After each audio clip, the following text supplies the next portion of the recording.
Chowmein যেটা noodles ওটাকে গরম জলে দিয়ে গরম জলটা বানিয়ে একটু সঙ্গে একটু নুন দিয়ে দিয়েছিলাম, আর তার সঙ্গে এই একটু সাদা তেল, এটাকে বলে রাইস ব্র্যান্ড তেল, এইটা একটু হয়ে গেছে। আর তার সঙ্গে সবজি কাটা হয়েছে, বাঁধাকপি, বিনস, পেঁয়াজ, হ্যাঁ একটু দেখে নাও নিচেরটা, এইটা, গাজর এই রাখা আছে।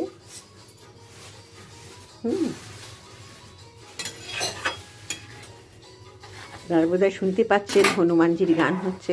আসলে প্রত্যেক মঙ্গলবারই রোজই শুনি, মঙ্গলবার করে একটু হনুমানজির গান শুনতে ভালো লাগে, তাই শুনি। এটা হয়ে গেছে, এটা গরম জলটাকে এটাকে ছেঁকে নেব।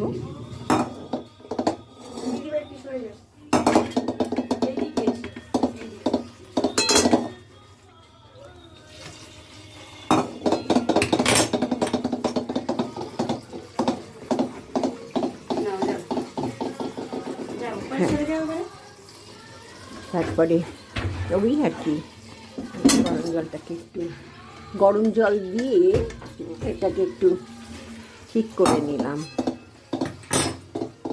দেখি জানেন, আমার এগুলো করতে বানাতে ভালো লাগে, যা করছি নিত্যদিনের ভালোই লাগে, কিন্তু একটু হয়তো সাহায্য লাগে, আমি পেরে উঠি না। ঠিক হয়ে গেছে, টিফিনটা বানাতে হবে, তার মধ্যে আবার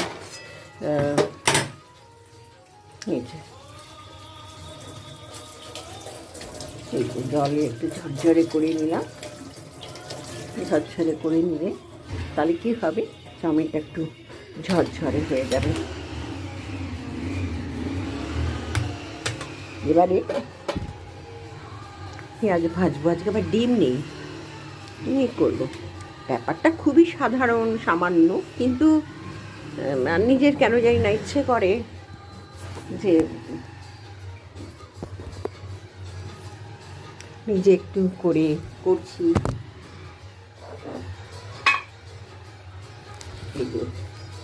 তেলটা দেবো সাদা তেল, পরিমাণ মতো দিচ্ছি, বেশি দিলাম না। আর কাঁচা লঙ্কাগুলোকে কাটা আছে, কাঁচা লঙ্কাগুলোকে একটু হালকা করে ভেজে নেব। আর ভেজে নিয়ে কাঁচা লঙ্কা ভেজে একটু পেঁয়াজ দিচ্ছি, কাঁচা লঙ্কা।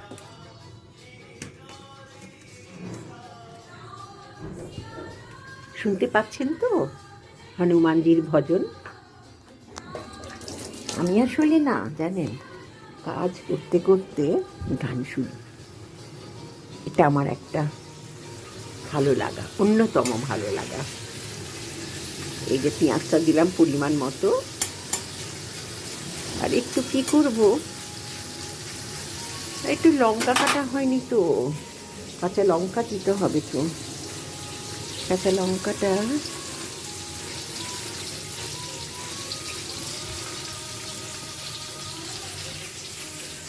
ওখান থেকে কটা লঙ্কা এনে দে না রে।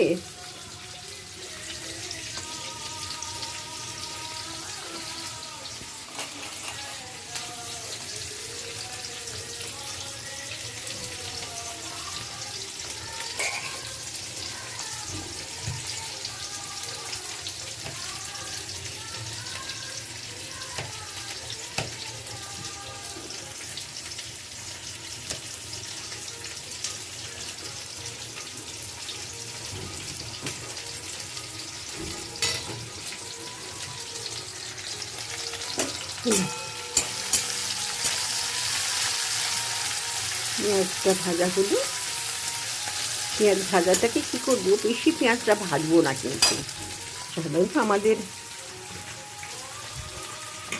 তার মধ্যে বিনস দিয়ে দিলাম, ওকে একসঙ্গে ভাজা হবে, কিন্তু ভাজাটা বেশি হবে না, কারণ একটু স্বাস্থ্যকর খাবার করতে হবে তো। ফ্রাইটাই করা যায়, কিন্তু বেশি ভাজলে কিন্তু প্রথমত যে খাদ্যগুলো দেওয়া হচ্ছে সেটা খাদ্যগুলো নষ্ট হয়ে যাবে। এটা হচ্ছে ব্যাপার, আর কিছু না।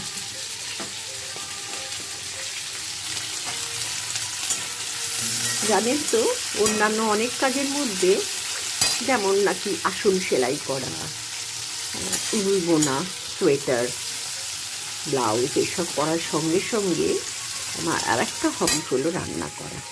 আমি যদিও জানি যে আমি যে খুব ভালো রান্না করি তা কিন্তু নয়, তবে দীর্ঘদিনের কাজ করতে করতে একটু কিছু তো উন্নতি হয়। ওই উন্নতিটুকু হয়েছে আমার, এই কটুকু সামান্য প্রমোশন পেয়েছি আর কি। মানুষ সবাই যখন আসে, এসে একটু করি, রান্না বান্না করে খাওয়াতে ইচ্ছে করে, তখন তারা বলে বাহ বেশ, ওইটুকুই আর কি। এই যেটা ভাজা হচ্ছে তো, একটু নুন দিয়ে নেবো অল্প, তারপরে কচুর কচুর যখন সব মিশিয়ে দেবো সেই সময় একটু মশলা, বলতে গেলে ঘরের মশলা, আমি চাউমিন মশলা ব্যবহার করি না ইউজুয়ালি। আমি দেখলাম এই পরিমাণ মতো একটু নুন দেবো, কারণ এটা তো শুধুই খাওয়া, তাই বেশি নুন হলে তো স্বাদ হবে না কোনো, বরং অল্প দেয়াই ভালো, তাই না? নুন বেশি হওয়ার থেকে অল্প হওয়াটা ভালো। আর একটু সয়া সস নিয়ে না রে, এই ওখানে ফ্রিজে দেখ, সামনে সয়া সসটা আছে। হ্যাঁ হ্যাঁ ঠিক আছে, হাত ধুয়ে নে ভালো করে। আমার একটি মেয়ে আছে হেল্পার, ও একটু এগিয়ে দেয় আমার জিনিসগুলো। আমার কি মনে হয় জানেন, রান্নাটা শেখার ব্যাপার না, মেয়েদের একটা সহজাত ক্ষমতা। হয়তো আমি অনেক রকম বিশেষ রান্নায় পুজো, এই শীতের সময় পিঠে পুলি, গরমের সময় গরমের মতো রান্না, যে দিনে একটু অন্যরকম রান্না, এই করে করে চালিয়ে দিলাম আর কি। আমার কিন্তু অনেক বয়স হয়েছে, ভাবলাম যে এইটুকু কাজ তো কিছুই না।